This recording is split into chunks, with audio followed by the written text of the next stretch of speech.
તો હેલો મિત્રો, આપણે આવ્યા હતા મારા સસરાની વાડીએ. કેમ કે મારા સસરાની એક છોડી છે ને બહુ રાયડું બહુ પાડે ક્યાંની. જો આયા રે જો આની બેન છે હો હગી, તરત એની ભાષા સમજી જાય. જો જો આ રે ની આ ટીકોડીની બેન છે, તમે જોઈ શકો છો. એકદમ મસ્તીની છે ને, એના જેવી જ તે સેમ ટુ સેમ. જો કે ત્રણ બેનું છે, કાંઈ રહી જો દેખાડું. એટલે આ થોડીક માથા ભારે છે. આ એક છે, આ બીજી, અને આ ત્રીજી અહીંયા બેઠી. જો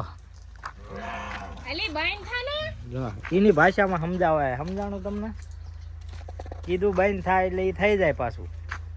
આ હે ને થોડુંક માથા ભારે છે અમારે.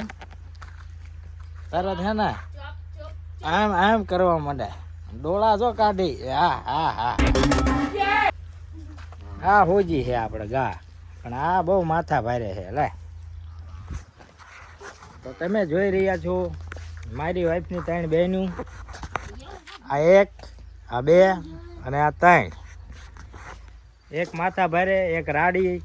આ નકરી રાડું પડ કરે આખો દી, ગળામાં નહીં દુખતું હોય આને. અને આ હે ને આખો દી કામ કરી કરે.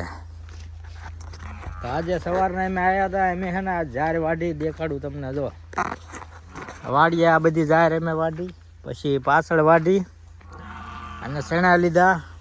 આ મસ્ત મજાની વરિયાળી ઊભી છે. જો આ વરિયાળી,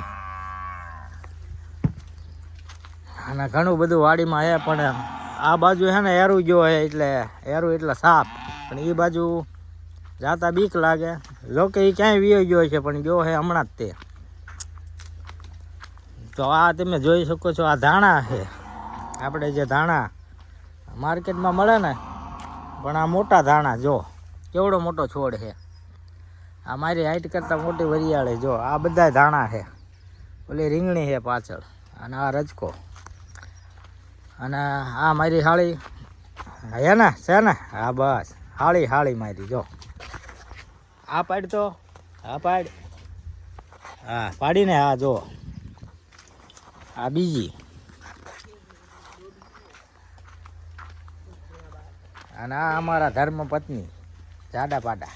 માથું જો એનું કેવું થઈ ગયું.